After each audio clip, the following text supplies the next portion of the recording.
This episode brought to you by BRE Promotions. Whether you're just starting out or evolving your brand, BRE Promotions offers you expertly crafted disruptions that'll take you to the next level. BRE Promotions. We make your business shine. Visit us at brepromotions.com to schedule your free consultation.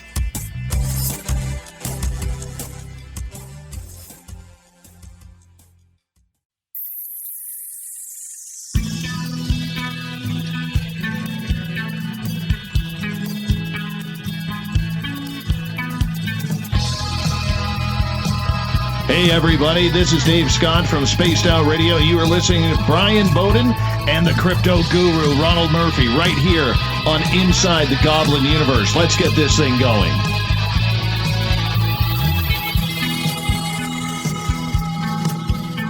Hello again, Goblins, and welcome to Inside the Goblin Universe. I am Ronald Murphy, the crypto guru. And go there you go. Who else is here? You, but it's Bryan Bowden, Sir Bryan, the sidekick.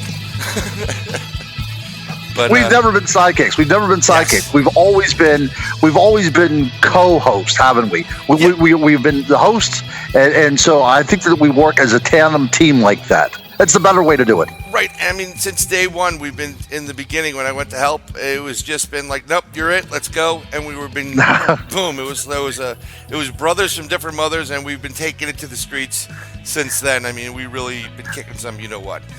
Yeah, but you know what? It's been a while since we've been on here. I mean, looking back at the archives, which I did earlier today, it's been a while since we've been together on the air, and I'm not sure. Well, I guess we are kind of sure why this has happened. We've had a lot of projects, haven't we? We've had a lot of big projects, nice projects, good projects, and we want to discuss them. But I don't think it's the right forum to discuss them.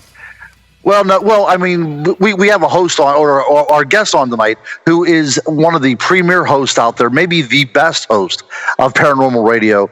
A good buddy of mine that I've known now probably for 6 years, Dave Scott. So we're going to have him on soon. But I do want to say, you know, we will have a show dedicated to the things that we've been up to. But some of the things that I've been up to, you know, it's taken me to the West Coast, out to LA a couple times, and also, I was so pleased that you and I actually got to work together on a project within the last month. You and I were together here in Western Pennsylvania working on a project for Canadian television. Right. I mean, it was so cold. I wish it was the West Coast. But yes, I was in Western PA, and that is a time warp on its own. And I understand full-fledged why Pennsylvania is just one of the oddest states out there. It's a very interesting state, but it was fun. I mean, you've been doing some work, I've been doing some work, and then together we've been working. We've got some really good and big news coming out, and but that's for another day, I think. That's right, because we have good big news right here, waiting in the wings from Canada, no less, Mr. Dave Scott, and I think we really need to bring him in. I think so. I mean, he owns the night, so we might as well bring him in. You know what, and that's a good point too. And I think what had happened when, you know, after Art Bell has left us and everything, we have this void. And I think the only way that void can be filled is by a quality show. And that show, in my estimation, and I think that's in your estimation as well too, is Spaced Out Radio. In my opinion, it's the best one on the air. It's out of this world, and I don't say that too often. I know it's a little bit of cliche here, but I've been in the radio game for a while because my parents were in radio. One of their good friends, his cousin Brucey, they started NYU. My mother had a show, my father had a show. I've done my own show, but this man studied radio. He owns it. He brings such a great product to the masses, and it's not just from, you know, part of Canada. He's hitting everybody globally. Well, I mean, he celebrated 1 million downloads recently, so we're talking about, you know, a great number of people that are listening, plus his nightly listeners, who are some of the most rabid fans out there. I think you can say, whether you go into the Spaced Out Radio chat room, or you can find these guys out there really just hanging on every word that he says. And as I've said before, one of the most intelligent groups out there, his listening audience. So I think without further ado, I think we should bring in Mr. Dave Scott. Dave, my friend, how are you doing? Well, after listening to that intro, I'm going to tell you, my ego has grown about tenfold right now. You guys are just way too kind. And, I just want to say thank you. You guys have been on Spaced Out Radio a number of times over the years. And, when I am able to attract professionals like yourselves and numerous others that we have and we're able to call friends, it really shows that we're doing something right. And the fact that you guys have humbly asked me to participate in your show makes it all the worthwhile, because I got to tell you, Bryan and Guru, you guys are not just guests to me. I consider both of you guys friends of mine personally. And in this field, you guys know as well as I do, friends are hard to come by. But I consider you guys friends, and thank you so much. Well, I mean, look, whenever I look at my career, if I could just take a moment here, we're looking at about 6 years ago, I came out with a little book called The Unexplained World of the Chestnut Ridge. And you, Dave, were the first person that had me on your show, the very, very first show that I was ever on. And, you were growing your brand, your listenership. And I remember the care that you took with me, the time that you took with me. And after the fact, I had appeared on Coast to Coast, and I appeared on, some of the big international shows. And I will say again and again to anyone that ever asks me that by far the best show that I've ever been on, and I ever probably will be on, is Spaced Out Radio. And I tell you that, I'm telling you very publicly about this, that without a doubt, if you were not part of the equation, I would not be where I am today.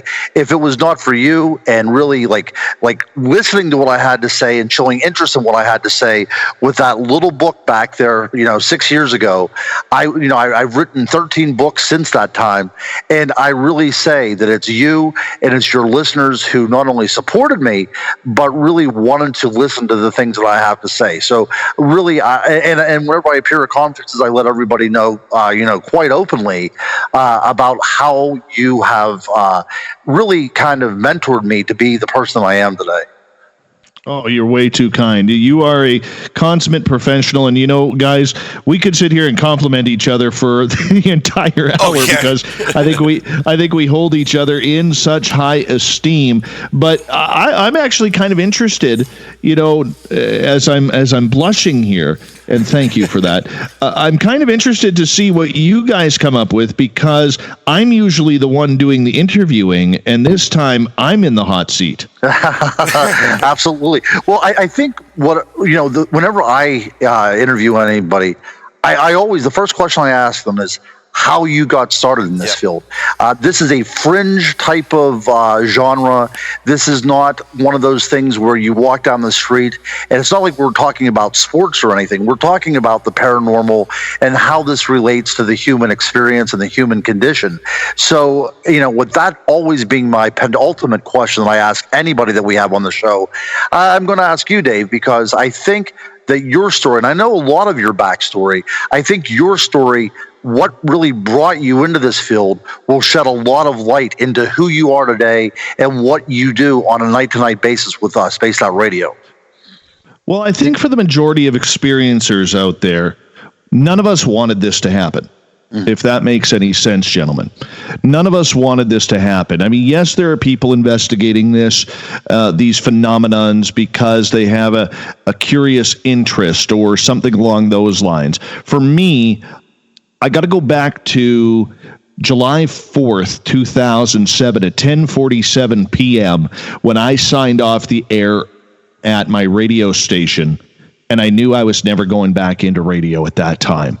I had gone to college for radio. I had worked my dream job working in sports in Vancouver, and it was a great experience for me and a great experience for my life. But I really wanted to know what it was like to have food on the table and gas in my tank at the same time, because radio does not pay very well at all.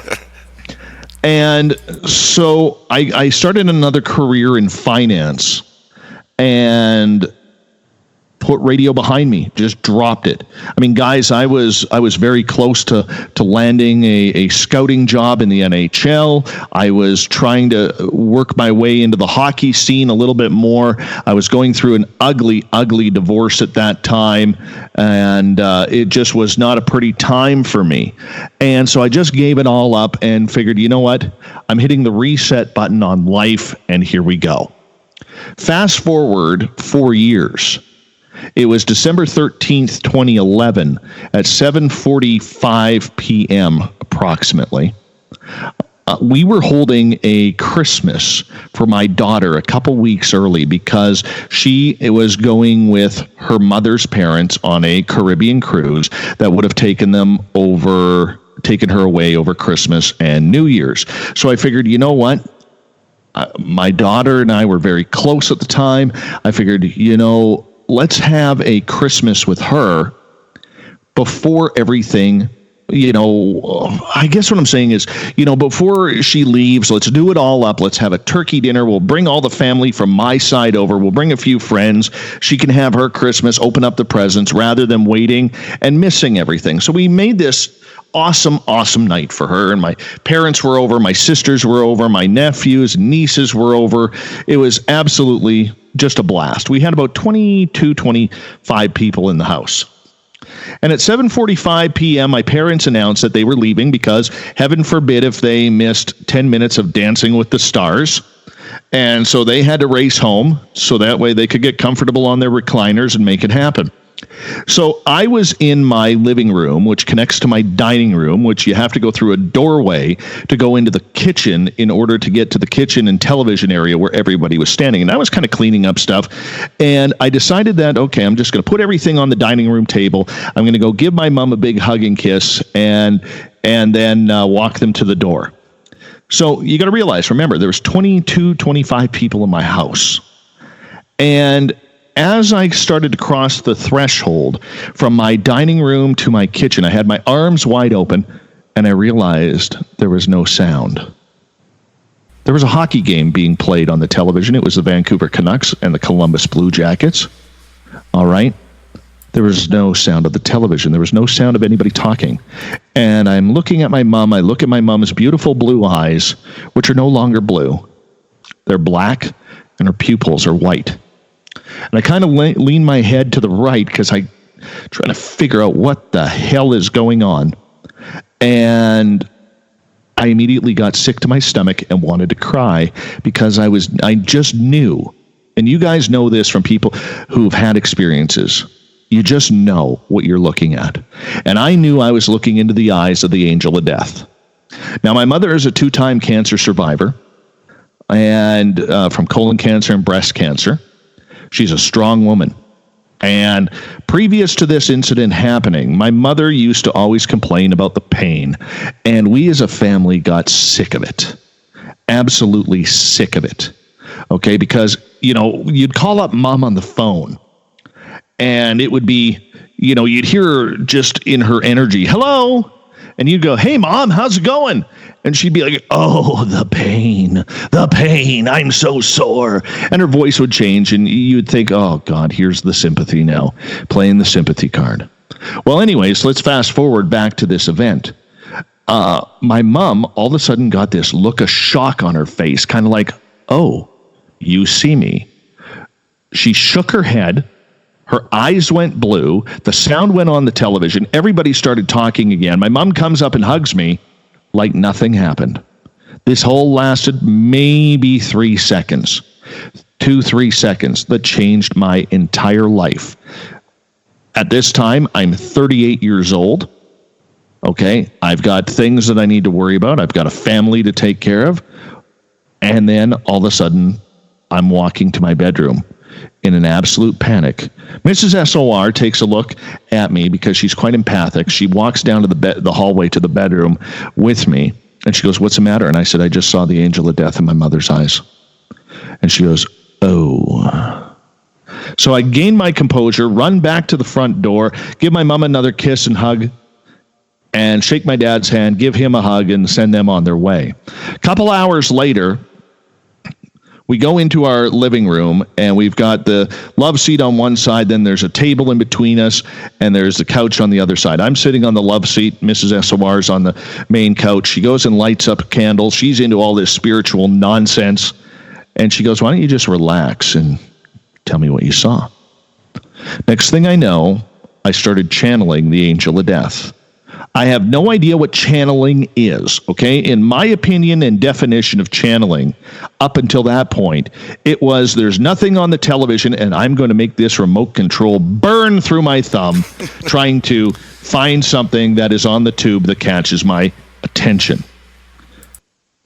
So this angel of death speaks through me. And this is what I remember. It lasted about 38 minutes. But this is the part I remember. He told me I was not supposed to see him. But because I did, he felt he owed me an explanation. He told me that that my mother was indeed still quite ill. And if we as a family did not start treating my mother with more love and respect, he was going to take her home. He did not say heaven. He did not say hell. He said, I'm going to take her home. And I remember asking, what do you want me to do? How do we keep her here? He goes, love, respect, call your mother. I'm not a mother's boy, I'm a father's boy. Right. Okay. And he goes, you must also talk to your family and talk to them about this as well. Okay. Wow. So I did. I'm proud to say, almost 8 years later, and we're coming up to the anniversary here, that my mother is still alive. Oh. She'd have never met my son. Okay. My mother, okay, just so you know, guys know, my mother was so weak from chemotherapy and radiation a couple of times. Dude, she had troubles picking up a spoon and a fork to feed herself. Wow. In 2013, when my son was born, my mother could hold my son. She could carry my son. She could pick him up. Yeah. Okay. So for people, this was a very religious experience for me, guys. Okay. And moving on from that point on, within 2 days, my house became haunted. My experiences started going where all of a sudden I'd be sitting there and I'd feel someone behind me and I'd look, there's nobody there. All right. Things just started happening. And that was the start of everything for me. It eventually culminated in 2014 on November 30th of that year of starting Spaced Out Radio.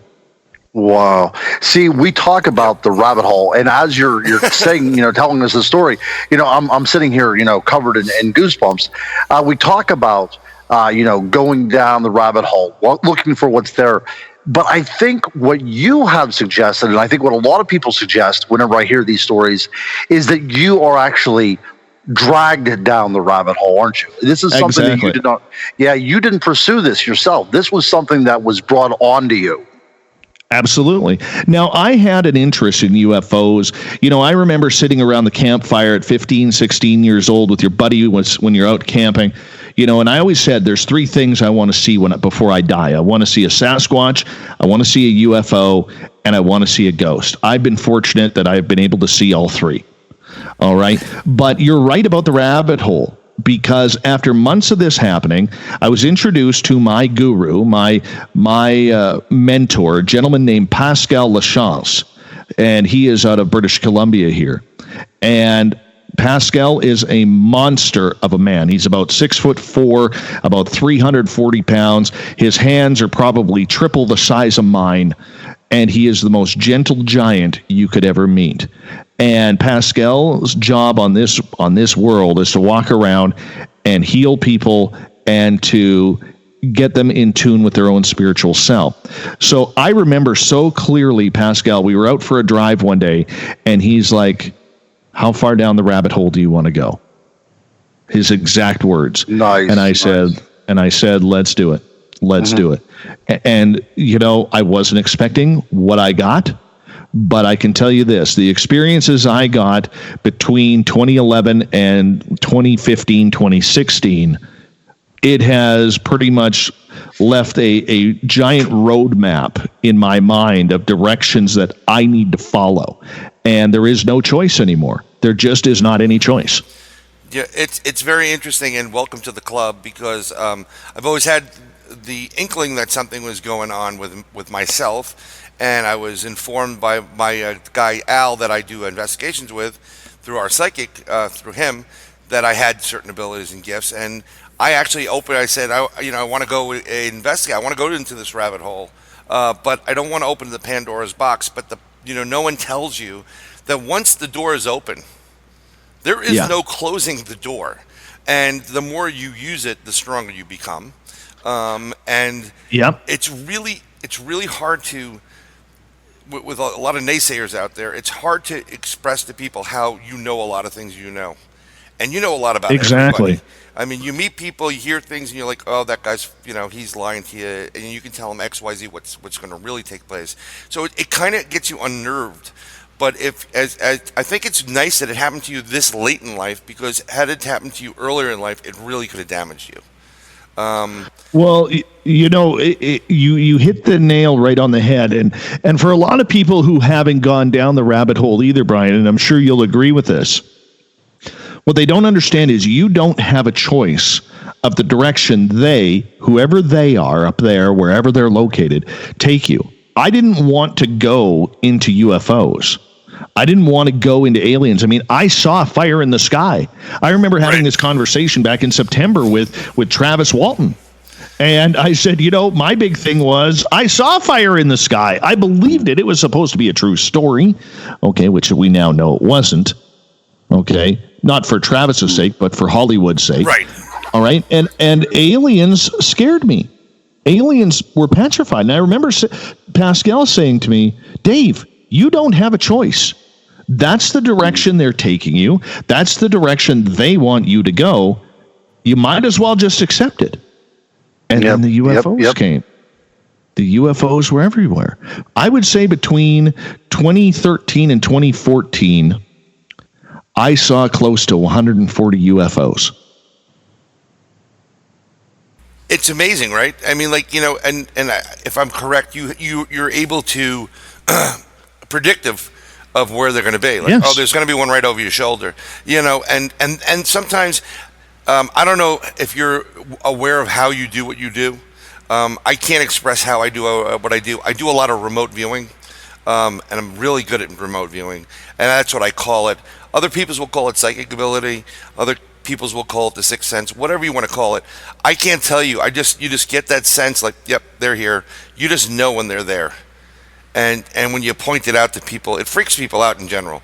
But I've always, I'm sure Ron is the same, and I've always said the same thing. I started with In Search of and all that other crap that was out there, because we didn't have the internet. We had to actually go to books and read and whatever, and it was few and far in between. And at one point I wanted it'd be cool to be on a UFO and you get to travel places. Now, no, I don't think I want to do that.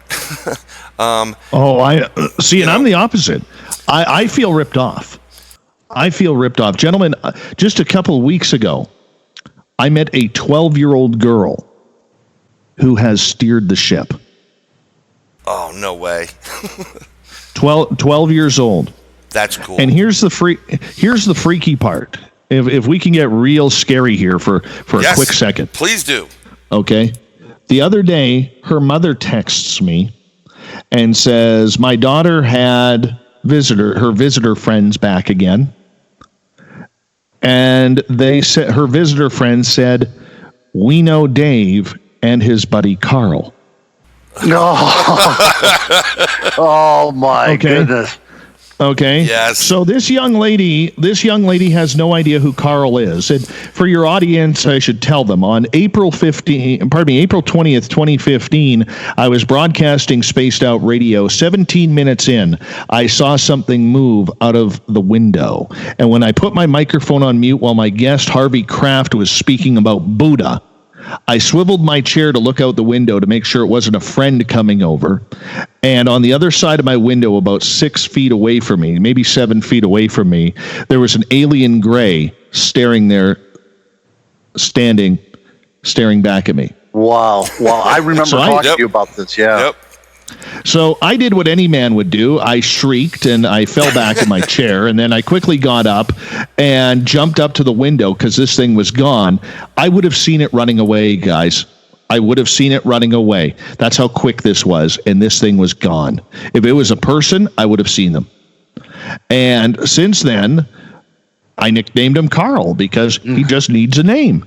Right. He just needs a name. So, Yeah. So, that's just the way it is. And so when this little girl who's 12 years old doesn't know a thing about Carl, tells me that her alien friends are saying to her that they know Carl, that freaks me out. Oh, that gives me such a rush, but it freaks me out. Right. No, and I appreciate the rush, but here's one of the things. The reason why I say no, I don't think I really want to go on the ship is because there's, not all species or creatures or entities that come from other dimensions or other planets or universes are equal and nice and sweet. And not that I want to be nice and sweet, but, or even going to give you a shot or a fairness. There's some pretty nasty extraterrestrials out there. Sure. And those are the ones I don't want to meet. But I do think that because of the connection you have with Carl, and this girl apparently has a connection with the same race or entities, I think it almost becomes like that when you're aware of what you're doing and who you are and your abilities, it's like having a mentor or a guardian angel in an extraterrestrial sense. And Sure. they're there to help you through the rationalization of what's taking place. It makes sense of the irrational. That's right. Yeah. That's right. Yeah, I think that's a good way to put it. And the more that I've been researching and the more people that I've been interviewing, it seems as if, and I like it to a paranormal Wi-Fi hotspot, that once there's an established link of any kind, then everything that we consider supernatural, paranormal, now has a link to that.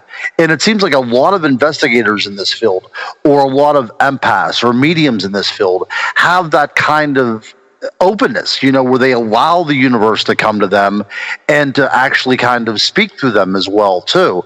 I don't want to be as new agey or as melodramatic and say like an awakening, but it does indeed seem to be that there's that kind of mindset going on in the world around us, that there is this kind of like the veil is being lifted and things that were unseen are now being seen more clearly for whatever reason. The other question that really spawns from it for me is why me?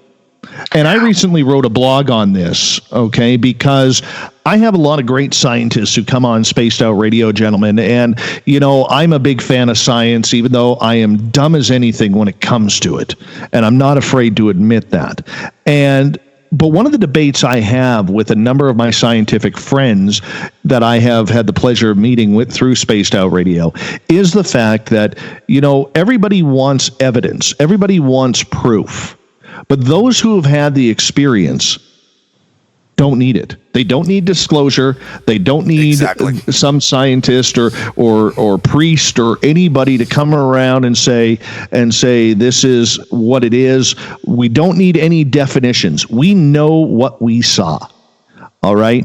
And the fact that the experiencer will never have the scientific answers, because I love it when I listen to scientists. Well, maybe you were exposing some trauma because your food that you were eating wasn't sitting well with you, or something along those lines. We hear all of the answers. We do, and no offense to anybody who has that. You don't know. I remember I got into a verbal or a finger jousting match with Mark D'Antonio, who's a great guy, works for MUFON, because he breaks down all the MUFON's tapes, and we had a photograph of this ghost on a stairwell from a ghost tour that I run at the local museum. And Mark was breaking it down, and he's like, "Nope, that's not real. That's a person." I'm like, "Mark, there was nobody there." He goes, "Yeah, we just can't take your word for that." I said, "Excuse me?" I said, "Who the hell are you to say that. I said, he goes, well, we don't have enough proof. I'm like, you have the best photograph that you have ever seen of a ghost. Look at it. Zoom in on it. Yeah. I said, I'm not putting my radio show and my credibility on the line for a bunch of BS. I said, that's not very journalistic. And this went on for a while, and I finally was getting angry, and I'm like, Mark, you're better than that. Don't talk to me that way. You're better than that. And, we agreed to disagree, which is perfectly logical and perfectly fine. But in the end, we don't need, I don't need some scientist to tell me what I've seen aliens or what they are or perceived to be, or UFOs in the sky. I don't need that. And that's not being rude to the scientific people out there, because we do need them to work on this. But, like the current debate on UFOs, when it comes to, the metamaterials or the technology or the propulsion systems, as an experiencer, on a scale of 1 to 10, it does not even rank with me. Does not even rank with me at all. I do not care. Yep. And that's not being rude to the people who are doing this great work, but I don't need that. I need to know, why was Carl at my window? The first day, 20 minutes after I met a young lady named Samantha Mowat, and she walks me into a forest, why were we staring at a 10 to 12 foot extraterrestrial? What was the lights on the ground that I saw 5 days before meeting Samantha and seeing that ET in the forest?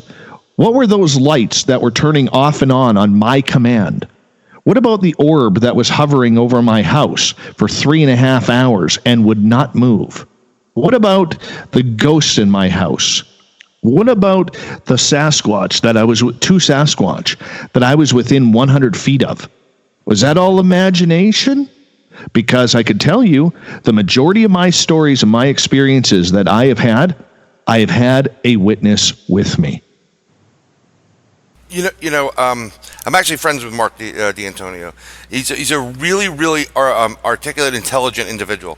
Yes, he is. And he does really great presentations. He is so. Yes, he does. When he puts out a presentation, it's actually funny to watch because it just flies over everybody's head. He's really on the cusp. But here's the problem. Brilliant guy. Totally brilliant. He's a wonderful guy, and he really is a great guy. The problem is, and I know people just like that, and there's a scientific side to everything, and they're too rooted in the 1 + 1 is 2. It's like the accounting thing. It's 1 + 1 is 2. It's no, but it can be 2.5. You can't play around with them. And they use the scientific background. And if they're not there to physically see it themselves, then they have to go with whatever they know. So, but that being said, I am 100% with you. I don't care about the propulsion system. I think about those things, like how they do that and how they get, what materials they're using. But in general, it's like when I'm missing 2 hours of time, when I have an experience with a craft that's flying directly over my car, I never had nosebleeds in my life until recently, and people in my family as well, especially when they're making fun of me having nosebleeds. I said, they're going to come for you. It doesn't matter what anybody else says. When you have that experience with the Sasquatch, with the Dogman sitting 20 yards from you, I don't care what you say. It was right there. It was in front of me. I mean, I'd have a picture. I mean, and I don't need a picture. I mean, I'd love to have a picture, but you still wouldn't believe it. They'll say, "Oh, that's photoshopped." Yeah, it's crazy. There's always an excuse because they don't want to believe it. Right. It's almost like trying to convince somebody of a religious experience. You're not going to be able to put God down to an equation. It doesn't work that way. And that is really one of the main problems, is because we're talking about belief. The people want to believe it, but they want to have some sort of something to back it up. But sometimes there's simply nothing to back up. Miracles happen all the time whenever, medical professionals can't explain it away. It just happens. But until and I think there is a bit of this coming along, like I said earlier. And I said, I don't like the word awakening because it sounds too much like an age of Aquarius type of thing. But I think that people are understanding, and even science is understanding, that there are things out there that simply do not make sense and that we simply cannot explain. explain why they happen. And this is part of that kind of evolution of who we are as human beings, this acceptance that there's other things out there that we cannot comprehend, that we cannot pin down. And I think that we are coming to this realization that there are things out there. So when we have these discussions, when we have spaced out radio, when we have intelligent, open dialogue about these things, then things start making a little bit more sense, doesn't it? I mean, that's one of the reasons why I also stay in this business, because, whenever I get to go to conferences, I get to hear all these people. And a lot of times people come to conferences or they call into radio stations because they want they want somebody to listen to them with a sympathetic ear and say, I went through the same thing. Can you help me explain what happened to me? And that's really one of the great things about these talk shows, these forums, these conferences, and it provides a way for people to come over and say, you know what, this did happen to me. Let's talk about it. Ron, you hit the nail on the head with everything, but what we've also opened ourselves up to is a world of charlatans. And I have been very profound on this. So, gentlemen, I am one of the only, without sounding like I'm bragging, one of the only real journalists covering this field. I have my my diploma from broadcast journalism from the British Columbia Institute of Technology. I graduated in 1998. All right. I spent nearly 10 years in terrestrial radio as a reporter before I got out. And I'm getting sick and tired of seeing all of these people out there calling themselves journalists, calling themselves investigative journalists, when they're not. They have no training. Okay, great. They had an article that was published in some half-assed website. Big deal. That doesn't make you a journalist. I called one person out. This person has a television show. This person has spoke at numerous conferences by lying about their credentials. And the question that and this is the thing that I tell people, whether I'm speaking at conferences or I'm speaking on Spaced Out Radio, because I'm very passionate about it right now. If you have somebody that is lying about their credentials, at no time can you believe their research. You cannot. Amen. Because if they are so willing to lie about their credentials, and I've had a number of people come up to me and say, well, this person is a nice guy. He's doing everything that other people are doing. He's trying hard, so on and so forth. And you know what? I don't care how nice this person is or anybody is. If they are lying about their credentials, if they are lying about whom they are, okay, and working for an online paper about UFOs is not journalism. Okay, right. It is not journalism. It is not hanging out and doing your writing and everything along those lines. Okay, it has nothing to do with it. Tell me the beat you worked on. Tell me who you reported for. Which television station? Which radio station? Which newspaper did you work for? What did you cover? Were you on the crime beat? Were you on sports? Were you on covering the news and politics? Tell me. Where did you get your training? Where did you go to school? Now, there are a lot of journalists out there who didn't go to school. They lucked out with a position and they followed through on it. That's not a big deal. Okay? It's not a big deal, but it takes time before you just get printed. But these people who are out there who are literally calling themselves journalists, calling themselves investigators, calling themselves whomever they are, scientists, we're now seeing a lot of that. One of the pet peeves I have, and the reason why I don't bring a lot of paranormal radio, a lot of paranormal groups on my radio show, is because the minute they start saying the word science, I know their team is full of crap. Absolutely, there is not a paranormal team out there, okay, that is conducting science. What you are conducting is opinion. You are conducting opinion. Okay, tell me your laboratory results. Right. Tell me what you're doing, right? You can't. And I am so fed up, and I'm sure you can hear the passion in my voice here. I am so fed up. Oh, I can hear it, man. I can hear it. With people who are using the titles, okay, to try and get their name out there. okay, to try and be somebody that they are not. I'm sick of it. It does nothing for this field. It doesn't enhance this field whatsoever. It takes away from the hard work that real investigators, real scientists, real journalists are trying to do. All right? And it's ridiculous. Yep. It is absolutely ridiculous, and we're all dumber for it. It is, you know what, and I want to reiterate this point because this is a conversation that Bryan and I had in length, in private, when we had seen each other a few weeks ago. That is the problem with this field. We have so many people out there banding about they're experts. And one of the things that makes me cringe is you hear a lot of people calling themselves cryptozoologists because it sounds like they went to school for something, but people don't understand anybody in the world can call themselves a cryptozoologist. And the idea of sorry, I'm gonna throw one under the bus here. Okay, I'm gonna throw one under the bus. Anybody, you guys know who the Crypto Kid is? I do, absolutely. Okay, Guess who named him? Guess who named him? He came on my show once. I called him the Crypto Kid. Okay, and now you get this kid trying to tell well-seasoned investigators that they're full of crap, and he's like 18 years old. Go back in your diaper. Go back in your diaper and learn. They made a movie about him. I think it was Incredibles 2. I'm a Bad Boy, or whatever it was. Well, whatever it is, and guys, I'm not trying to pick on him or anybody else.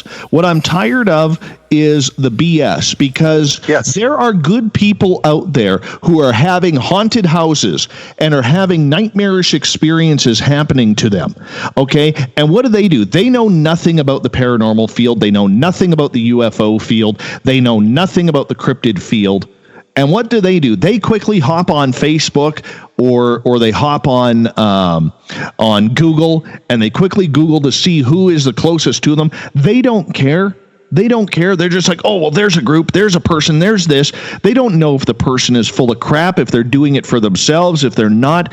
They have no clue whatsoever. And here these people are stirring things up and causing more issues than what are out there, all because of their own personal ego. This field, in my opinion, will never move forward until these egotistical maniacs lose their respect and their ability. I was telling a journalism friend of mine the other day. I was talking to him, and I said about one of these fake journalists. I said, "Why do you keep quoting the guy?" I said, "There's a few of you that keep quoting this guy." I said, "Why are you doing that?" And I said, he goes, "Well, well, what are you trying to get at, Dave?" I said, "He lies." He lies about his credentials. I said, how can you sit there and put a liar in your quote, yet there are people out there who are dying to get their name out there, working their ass off, working as hard as they can to bring respectability and credibility, yet you guys are the ones giving these people the time of day. Yep. I said, when does this stop? I said, how do we clean up the field? How do we make this more respectable from the inside out, okay, without you guys who have the voice in magazines like Vice and Popular Mechanics, all right, who are writing and quoting these people? Yep. And then I brought up the whole, you lie about your credentials, you can't trust the research. You absolutely can't, right? You can't. That's right. And the first time this ever happened to me, and I was very gullible whenever I came into this whole field, to find out exactly what kind of field it is, because it becomes a business for people. This is their livelihood, and they will do anything that they can to jockey into position to get themselves the Holy Grail, which is their own television show. And I was approached by somebody that had their own television show and said that he would love to work with me. Would I be able to put some things together about working on a book that would lead to a television show? This was very, very, very early on. I probably only had 2 books out by this time. And I said, absolutely. I had I'd seen him on TV, so there was a bit of trust there.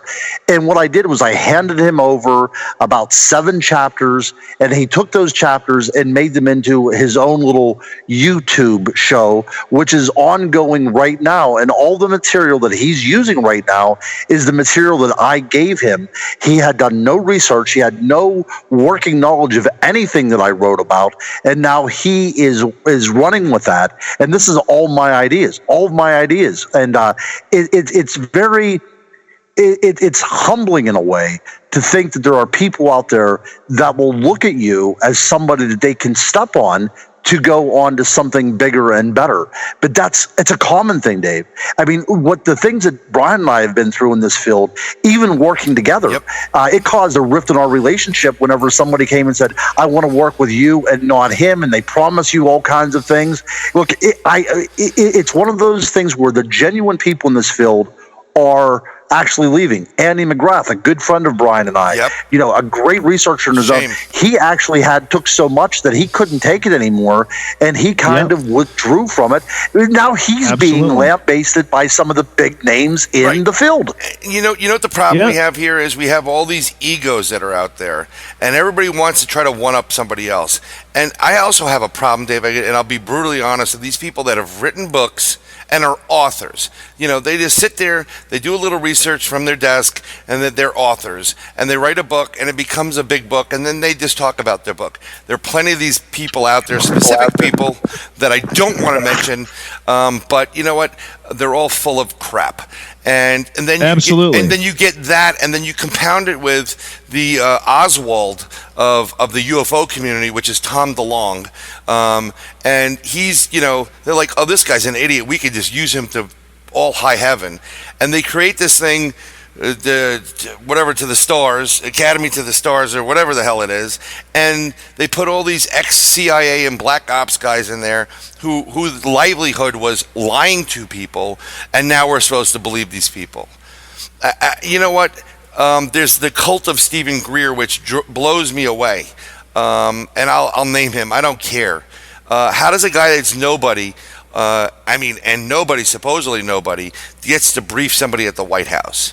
I mean, people just don't think anymore. They just latch on to these cults. Oh, it sounds good. Let's go for it. We need disclosure because we need to say, I told you so. And no, we don't need disclosure. It's been out. It's Close Encounters of the Third Kind. Hynek was in it. If you don't have any other disclosure than that, that's all you need. The man was in it. He was responsible for Project Blue Book. He knows they're real. And that was right in your face. It was one of the best movies ever made. And I have a problem with all these people. I've been straight up forward truth since the beginning. I have a background in architecture, engineering, and business. I've always been interested in this subject, and I try to do a scientific thing. I want to get as much scientific evidence as I can so I can duplicate and say, okay, let's try to do this again. But the fact of the matter is, this field, you can't have the scientific evidence. It just doesn't, it's not coming out. But when you have an experience, you wake up and you're missing 2 hours of time, or your cabinets are freaking out. Science goes out the door. It goes out the door. Exactly. It's like, holy crap! What just happened to us? And when you have, we're also pushing scientists away. Okay, I know Dr. Chris Cogswell from the Mad Scientist podcast, a very good friend of mine, one of the most brilliant people that I have met. I mean, he has people who have zero education in science trying to tell him that everything he is doing is wrong and biased because he does not support the To the Stars Academy. And here he is, everybody in this field is begging, where are the scientists taking this seriously? Where are they hiding? Why don't they take this subject seriously? We need more scientists to take this seriously. Well, here we go. Chris Cogswell, doctorate in chemical engineering, trying to bring some respectability to this field. And all he does is get crapped on, to the point where a week and a half ago, I do this monthly show called Reality Paranormal with Chris. And I got a message a week and a half ago saying, yeah, Dave, I think I'm out. I'm done with the UFO field. It's a bunch of idiots in here. I'm trying to bring some credibility and respectability and some scientific knowledge to this field. This field doesn't want it. I'm out. I'm absolutely out. And I'm like, Yep. okay, that's not good. And then he's like, well, maybe I'll take some time. But what people don't understand, guys, is when a scientist like Cogswell puts his name out there, how many scientists are using his name as a sacrificial lamb? There are dozens. Yep. We forget, gentlemen, that scientists are geeks, are nerds, and are people who love Star Trek, people who love Star Wars, and Doctor Who. They're sci-fi fans, and they want to see this technology. That's why they go into the science, because they would love to be the person who creates these theories, these television theories, and make them real. Right? That's Right. what they're working on. That's why they're interested. And here we are as a field. We have scientists who want to take this fully, completely serious, but they can't, because the UFO community are a bunch of morons for the most part. And I say that with all due respect, because I'm in that field. All right. And we shoot ourselves continually in the foot. Okay, it's much like I watched a gentleman from the BFRO Canada a couple months ago. All right, and he kept calling Sasquatch the big hairy monkey, big hairy monkey, big hairy monkey. Oh my All right, God. and I'm sitting here, and I walked out. I had to walk out. And here's the thing, Sasquatch people, I'm going to tell you, I'm going to break your hearts. You may call me a jerk or whatever afterwards, okay? But this is God's honest truth. You do not know what this creature is. Exactly. We do not know if it's supernatural. We do not know if it's alien. We do not know if it is an animal or a mammal or a leftover from the Gigantopithecus. We do not know. So when you have people out there who are telling you this is an ape, this is a North American great ape, this is whatever, they do not know. Stop accepting opinion as scientific fact. Right. It makes the entire field dumber for what you were doing, because Mr. Bigfoot Research Organization Canada guy, guess what? You're not a scientist. Okay, you are not an anthropologist. You are a researcher who has had some pretty cool experiences and have found some patterns. But guess what? Your patterns mean nothing because you don't know what this creature is. That's a great point. And think about this for a second, because Bigfoot's always been near and dear to my heart. Think about how much information has been lost because a researcher who calls himself a scientist might uncover something that doesn't fit his schema, so they throw it out the door. You know, the idea of being able to cloak or to teleport or all these other kind of things that come in. Some researchers out there, because it does not fit into what they think that it is, and these are experts, they will throw out all that other stuff and they won't even listen to it. Yep. How much research do you think has been thrown away and maybe getting a little bit closer to the truth? You know, so whenever I write, I write from my multicultural historical point of view to show you how these things have been perceived throughout history. And, and to eliminate the idea of the First Nations beliefs. The First Nations, which really had an intimate knowledge of these things and saw them as spiritual conduits between one world and the other. We throw all this stuff out the window because it does not fit into their theory of a great ape. And absolutely. And here's the other thing, guys. If we break down science, okay, let's break down science to the basic common denominator. Science is the ability to prove or disprove theory. Yep. Correct? 100% Everything is everything is theory, from your computer to the air you breathe to the trees outside to the stars in the sky. Everything is theory. And if you are out there saying that Bigfoot is an ape and it's 100% an ape, we're looking for the ape, tell me, where's the bodies? Where's the bodies?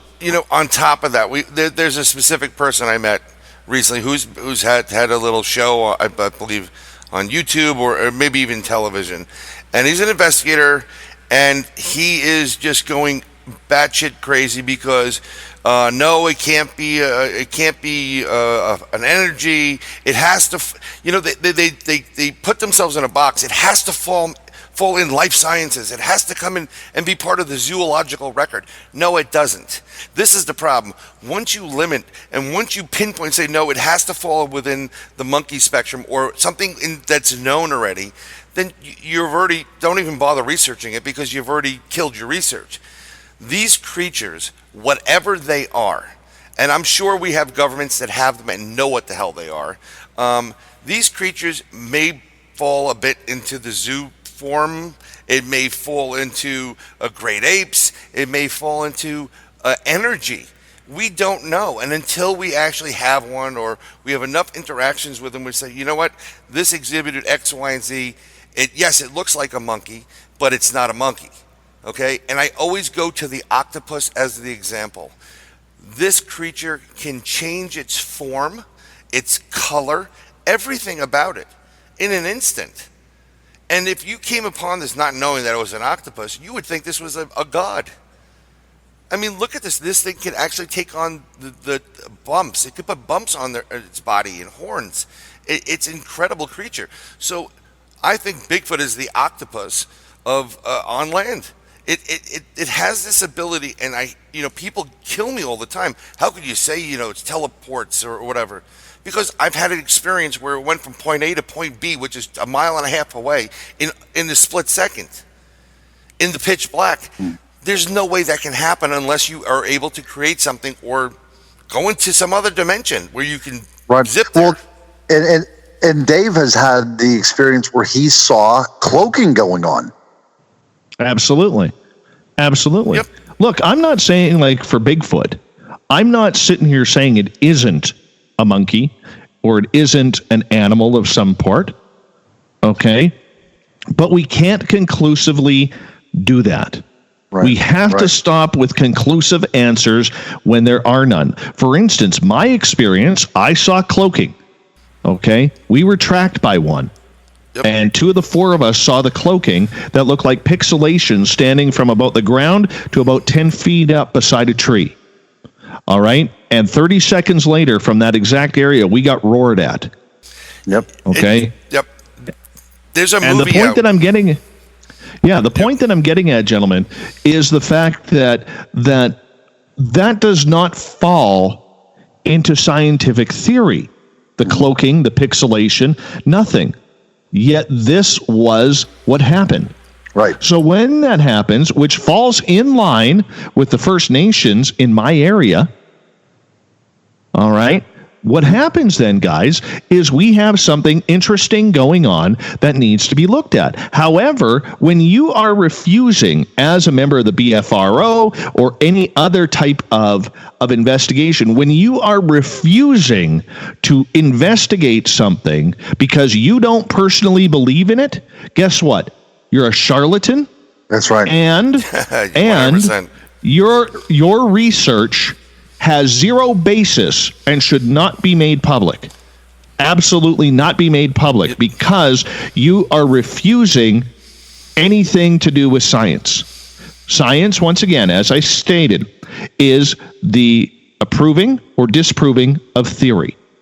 Right. And if you are marking theory based on your personal opinion, you are not conducting anything scientific. So just go back to what you're doing. Stop trying to be public. Stop trying to get the television show. Stop everything. Think about what you're doing. And we don't have enough people who are critical thinking. I do that all the time. I have, like I said, I try to get a science. I hit both ends of the spectrum, from the science to the whacked out. And I have more hypothesis and more questions than answers. And I think if you're doing research, that's what's going to happen. You're going to get all these, you're going to say, oh, I've just experienced X. This is another question. Can they all do that? Or whatever. And you just, it always evolves. Every time you think you got something going, they surprise you and they put you back to square one. What I was going to say before, which is very interesting, is there's a movie out called Finding Jay. It's on Prime. It's free. Great movie. It's a documentary done by, I forgot Jay. I'm sorry, your last name at this point. But it's very well done. That's Jay Bachochin. Bachochin, that's what it was. I was going to say Bachman, but it's very well done. It's your typical movie. No one does, everybody's like complaining about it. Oh, this is boring. He has no evidence. He has nothing. Well, there are a couple things going on in the movie that I'm going to be talking to Jay about. But there's one scene in the movie where while they're doing the filming, you see the branch kind of bend down. There's nothing there. You can see through it. But if you really look at it, there's certain points where it distorts. It's a split-second type of distortion. And I'm telling you, in my head, I'm like, there's a Bigfoot standing right there on that branch. And they just don't see it because it has this ability to cloak itself. Now, I thought at one point infrasound may be part of that.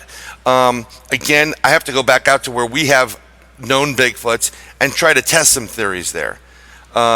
This creature is an incredible creature.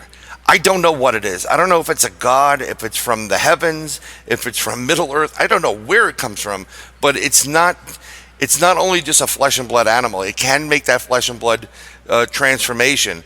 And there may be a little DNA linkage between human beings and apes. We have that gap from, that missing link that everybody talks about. And then if you look at some of the research, some people have gotten abducted and they said that, yes, we've interfered with your evolution dramatically at one point. This could be this is the reason why they interfered, that they were close with Bigfoot or this type of creature, and they said it's not developing fast enough, and then they took it to a step further. I think we also have abilities to do things that will blow the minds of people, but we're so absorbed with what's on YouTube or what did Tom DeLonge say or, crap, that we can't get ourselves focused enough to get our vibrations to a level where we're seeing things. You got your vibration to that level when you saw your mother that night, and it sounded like a fantastic day with your daughter, the Christmas and the whole thing. I think when you're happy, things start happening for you. If you ever noticed it, you're changing the way you exude your energy and everything. And when you change your energy, you can see things. That's why a lot of these people out there talk about you need to change your vibrations, get to a higher vibration level, because then you will experience these great things that are right in front of your face, but you're so blind because you're dumb. I think that's it. And the last book that I wrote on fairies dealt specifically with the idea of becoming harmonious with the vibrations around us. That's the thing. I think Dave, and again, I cannot say enough about you, but I'm glad that our brief hiatus from Inside the Goblin Universe ended with you coming back on, because I think the kind of topics that we're able to bring up tonight, we really run the gamut on so many different things. And, this hour, of course, flew by. But anytime we're together, Dave, the time seems to just go by very, very quickly. But I think that we were able to cover enough that intelligent listeners out there can now look at the world of the paranormal from a completely different perspective. And I know that I have, because I've listened to your show and I've been on your show so many times, that I think that I am better as an investigator and as a person, because I really like the kind of not only your stories, but the theories you put out there. And I think that we're all better for that. And I think that Inside the Goblin Universe definitely, and I'm sure, Brian, you'll agree with me as well, too, is definitely a better show because Dave Scott was on it. I 100% agree. And it's enough of the accolades. I'm not blowing smoke. No, absolutely not. No. I wanted to say this to Dave in the beginning, and there are people I've become very, very good friends with online that I've never met. It's odd for us because we come from a different generation where you actually met your friends and you made friends. But I really do consider Dave a good friend, and I'm honored whenever he's called, and I've answered the call numerous times. I mean, to try to fill Butch Witowski's shoes while Butch is recovering was an honor for me. I hope I did good. But I just consider you one of the best out there. And I love your blog. I read your blog all the time when you post stuff. And what I love about not only that you own the night and you have these great fans and this great broadcast that's out there really feeding the masses with real truth. I love the fact that you just say it like it is. It's no holds bars. And it's about, it's like bravo. Thank God. I mean, I've done it, but I don't have, we have a decent forum here with Inside the Goblin Universe and what we've been broadcasting. People are hearing it globally. But I love when people get up there and say, call those people out. And like, you know what? Damn straight. That's great. Congratulations. Bravo. It's about time someone served that guy his ass. That's right. So that's right. I appreciate all guys, it's not about being a jerk out there. It's not about being anything. You know what it is it's about two things. Number one, we have, in order to move this field forward, we have to stop thinking about ourselves. We need to start thinking about those who are having the experience, those who have been taken by aliens and never come back, those who have had, close encounters with dogmen and maybe fired a gun at it and the thing didn't drop. All right? What about the Bigfoot? People who have been terrorized or people who are getting terrorized by ghosts and poltergeists. There are real people having real experiences here. And if we continue to go down this field because there are no rule books, there are no organizations that are actually taking control of this, it's a free-for-all. It's paranormal anarchy out there. It really is. And the one thing that I try and do, and I try and tell our listeners, is sit back and wait. Watch. Because the charlatans always come out of the closet. One way or another, they will always show you whom they are. But us, as podcast hosts, as radio hosts, or whomever, we also owe the public a major responsibility to stop quoting, stop interviewing, stop doing anything to promote anybody who is a charlatan in this field. There are too many of them, and too many people have been affected by them. And it doesn't matter whether it's television shows, radio shows, or just inviting someone into your home because you have a ghost problem, right? Yep. That's where we need to stop. And the responsibility is on guys like you, on people like me, people who have podcasts or maybe write blogs or articles. Stop. Think. That's all it is. It's real simple. It's simple thinking, guys. And we got to get back to that. Yep, and I think stop and thinking, Brian, if you agree with me, I think that is the perfect way to end the program tonight. And that's a great thing to leave our listeners with. Simply stop and think. Don't take everything at face value. And just because somebody is on TV doesn't make them an expert by any means. And before we go, Dave, where can everybody catch Spaced Out Radio? And catch you if they have questions or if they want to ask you anything, or get on the show. Absolutely. You can follow us. We got a pair of Twitter handles at Spaced Out Radio. That's our official account for the show. My personal one is at Dave Scott SOR. Same as on Instagram at Dave Scott SOR. Our YouTube channel for our archives is youtube.com/Spaced Out Radio.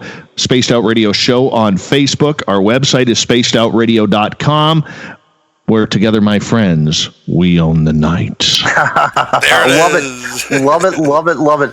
Dave, thank you so much, my friend, for coming on to Inside the Goblin Universe with Bryan and I. It's been an absolute joy. You've been a friend of mine for such a long period of time, and I'm actually going to get a chance to meet you hopefully in May, which I'm giddy like a little schoolgirl over this. But we will definitely have you on again as we go on with more and more shows. But what a great way to break a hiatus with Dave Scott, my friend. Thanks a lot for taking us a little bit further down that rabbit hole with you tonight. Absolutely. And gentlemen, I want to say, for anybody listening out there, these two gentlemen are probably two of the best out there when it comes to shooting from the straight and narrow. You're not going to get BS from these guys. This is why they always have an open door on my show, Spaced Out Radio. Not because we're friends. It's because they are people who call it down the middle. They don't lean to the left. They don't lean to the right. They call it down the middle and let the evidence take it for what it's worth. Their opinion means nothing, except it means everything because they're open to everything. Gentlemen, keep up the great work. Thank you so much for having me on Inside the Goblin Universe, and I'm so proud that your show is a good friend of Spaced Out Radio. Thank you. Oh, man, guys, this is awesome. Yep. All right, Brian, I guess we'll sign us off then. And like I said, the hour flew by. This was great. Hopefully, eventually we'll be able to expand this to a little bit longer, but for the first hour, hey, you couldn't ask for much better than this. You couldn't at all, but it is kind of a little late where we are. Unfortunately, I wish we were a Dave Scott zone. We'd have a couple extra hours. That's right. We've got to go hunt the Sandman, okay? That's right. But all right, so I will sign out like we always do to all our little goblins out there. Sweet dreams to you. Yes. My name is Ron Murphy. I'm Bryan Bowden. And thanks a lot for listening to Inside the Goblin Universe, and we'll talk to you guys very soon. Hey, this is Bryan Bowden. I want to extend a deep thanks to Purple Planet. You guys rock. Hey everyone, I'm Kat Ward, host of Paranormal Heart, your monthly paranormal podcast. Join me the last Sunday of every month as I speak to people who share their paranormal experiences. You can follow me on Podbean, YouTube, TuneIn, iTunes, Spotify, and Paranormal Radio.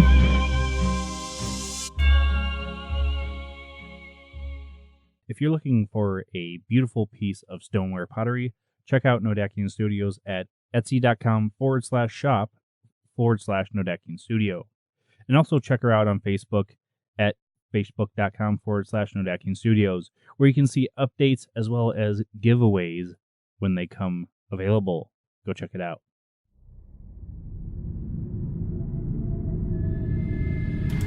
There are spirits everywhere, watching, waiting, seeking that opportune time to reveal themselves like no other. They fill our worlds with so much. Seriously? You didn't just do that. You farted on the promo? What's wrong with you? I thought you were professional. Go away. Go. I got it. Hey everybody, it's Bryan Bowden, host of Nobo Boomy, where we explore deep inside the Goblin Universe. We have an amazing show that covers the paranormal, conspiracies, music, art, entertainment, trending topics, and so much more. Please join us by subscribing to the show on Podbean at InsideTheGoblinUniverse.podbean.com, on iTunes, Google Play, Spotify, Stitcher, TuneIn, and everywhere you find podcasts. It's an informative, fun, and overall entertaining good time, and we'll keep the gas to ourselves. Why don't you burp next time? Someone get me Brian Anderson.